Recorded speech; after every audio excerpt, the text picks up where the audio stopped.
Didn't turn out so well. If Pudge was going this way, possibly could have hooked Invoker. Again, he doesn't know due to Fog War, and he's teleporting to top lane. Because Balinar just owned Gyrocopter in the base.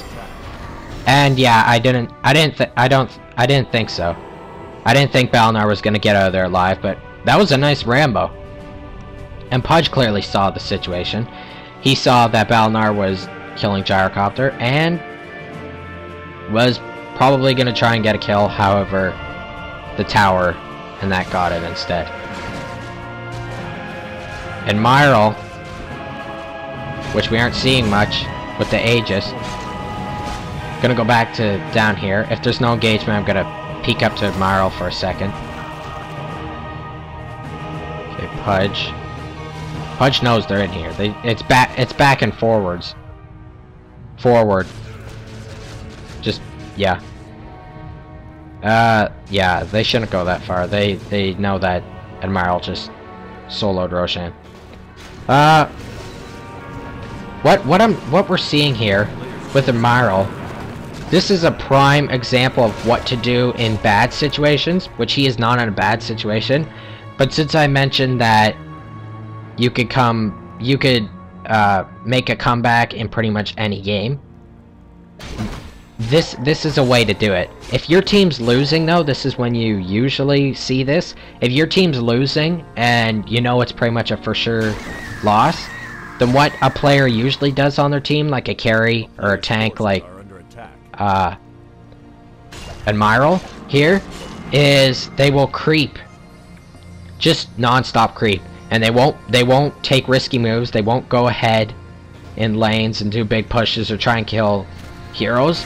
Basically all they do is just creep when they're in a bad situation. And if their base is pushed, they'll do it as safely as possible. But you creep and you have a chance of coming back in the game, because if you're not dying by heroes and you're not doing risky moves like trying to kill heroes, which could lead to deaths, and all you're doing is creeping, then you have a good chance of farming ahead of your opponents and possibly bringing the game back in your favor, your team's favor. And that's just by yourself too, so I think I explained that pretty well. Basically, if you're losing, you need to get as much experience as possible to get back in the game. So neutral creeping like a beast is how you're going to do that, is how you're going to accomplish that. And this is what Canuck's doing. His team is not losing, but he's farming, he's getting good items by doing that, rather than going too far into enemy territory and not getting creeps, not getting kills, etc. You're seeing that here with Beastmaster and Invoker. When they were down here, they were basically just back and forward. No, not really getting creep kills, not really getting hero kills, or not really dying, so nothing's happening. This is when you would do this. Prime example right there. We have 3 Sentinel in the woods here. Quill Beast for scouting, which is good. That enabled Beastmaster to get out there by seeing that. They're going to persist. Here's another prime example of what to do if you're in a bad situation. Your forest, if you can't creep because of your forest, because the opponents are in it and stuff, they pushed your base too far, when you go out to creep, stay together in a group, or stay together to go out and gank in your woods, because that's going to help you. There's Balinar, and I'm trying to see the names. Okay. Missed on the hook. Gets him with the homing missile. However, he's with a teammate, and he's with creeps, which helped do some damage. This is Pudge's ward here, so Pudge did see Balinar by the ward. However, they have not gained the kill yet. We have a homing missile on Invoker. Gyrocopter is persisting. Ghost walk by Invoker. That homing missile's gonna hit. He knows where he is. He could have possibly ulted, but due to the invisibility, it's unclear, even with the homing missile, as to where he could be. Tide Hunter coming in. Pudge. There they go. The Scourge is going in. They're doing this. They're going all out. Balnar taking heavy damage. He's hit by 2 missiles. He is hit by Pudge's ult. And the Rot helps to kill him right there. Although Gyrocopter did get the kill. Tidehunter going back now, coming back into the battle to help out. Pudge is at low HP, trying to get out of there. This Quill Beast is persisting. Doing the slow on Pudge. Invoker. 1, 2, 3. Okay, gets him with the Daggett. And that's basically it. So 1 Scourge, 1 Sentinel. The Scourge should push in this situation. There is only 2 Sentinel alive. This tower is low. They're going in. It's down. Invoker. There's nice items. This is one I wanted to see. 25 minutes ago. No, I'm kidding. That's pretty much impossible. But there you go. We got Dagon. We got Scepter, Boots, Mechanism, and Urn. Very good items for Invoker. So this will help his team out a lot. There's EMP. Hits no one. However, Admiral is hit with a homing missile. What is Admiral thinking? Wow. Never mind. Look at that lifesteal. Satanic. I did not even see that. There he goes with the wave. Hits him. Oh, wow. Gyrocopter gets out. However, there's a homing missile. Admiral's at low HP. Invoker's got to do something. Oh my goodness. And Admiral is down but has Aegis, so Neo revives. Pudge ults, using a lever.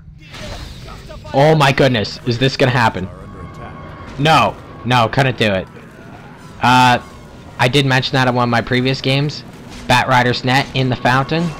That's what they were trying to accomplish there. It didn't really work though. This Admiral is just... Okay, couldn't get him. I don't know why I was watching there. He didn't use wave, so... Look at this. This only helps to support my theory. He was creeping that whole time, never even saw him, and now look.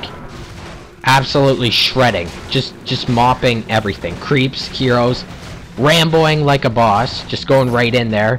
Take some tower damage, that's fine, that's fine. Homing missile, no problem. And now Admiral is a huge threat. Actually, I think the Scourge wouldn't have even been able to push this lane for another couple of minutes if it wasn't for Admiral, so... There you go. He helped to make the game go faster. Oh, lots going on here. Admiral down by the second missile. However, Pudge falls in the process. We have Tidehunter fighting 2 of them. Not intentionally, but that's the case. Balnar Ramboing at very low HP. There's the tower. Oh, wow. Heals. He gets out of there. And down here, we've got Tidehunter and Gyro just trying to maintain their base to the best they can. There is a lot going on here. He's going in. He really wants this kill. A kill. They're going for Beastmaster. However, Invoker is at low HP. He could Ghost Walk at any second, though, so... Especially with Scepter now. No, they're just maintaining creeps. Batrider, for some reason... Okay. Never do that with levers. One, never use levers. Because situations like that could happen, and it's double the multitasking. So it's never a good idea. And 2, do not use levers like late game. Like that lever, although is level 10, and at the time was useful, is now completely useless because, look, we got level 19s, and they're running in a level 10. That's just asking for fodder for the opponents. The opponents, you're giving them free fodder, so don't do that. Don't give them free kills. Yeah, just don't use levers. Not most people understand that now. They don't use levers, but I still see the odd person that just has to use a lever. When a lever, they pretty much think it's like Warcraft 3. When someone leaves, you use their stuff and all that. No, in Dota, if you use a lever, you're actually helping to kill your team, which is not encouraged to do. So don't use levers if you want to win. It's actually been proven that using a lever is a negative for your team. So don't do that. I think I stressed that enough. using this Quill Beast to harass like a beast. Yeah, it is a Quill Beast. I called it Quill Boar earlier. See, look at this. Admiral going in. And pulls out his teammate. Good job. That was good. However, he is hit with homing missile. Hooked in. Oh wait, they're on the same team, sorry. Maybe that was to save him. Almost got Balnar, there we go. Ult by Tidehunter gets Balnar. They're going for Admiral. That's a negative. Do not go for their tank because it's just never a good idea. The effort it'll take to kill their tank, you could have killed 2 other heroes. And getting hero kills is what's gonna achieve you in killing the tank eventually. Okay, the Sentinel's just getting completely shredded here. They're just completely dying. And they really can't do much. The main is falling. Rex are kinda being evil here, just going straight for the main, but I guess it's been a long game. They just want it to end. And there you go, it ends. Alright. I think I did a good job on casting that game. I'm out of breath. My voice is a bit cracky now, so yeah, you could tell it was a good game. Yeah, so I guess that's everything. Alright, leave some comments, guys, subscribe, and give me some thoughtful criticism, too. Yeah, do that. Give me some thoughtful criticism, please, because nothing like, oh, Gutsy, you suck, or something like that. I think I mentioned that in my previous videos, but please do that. It does help me to becoming a better caster, and I want to know what you guys like and want, so yeah, I guess that's everything. Alright, I'll see you all next time.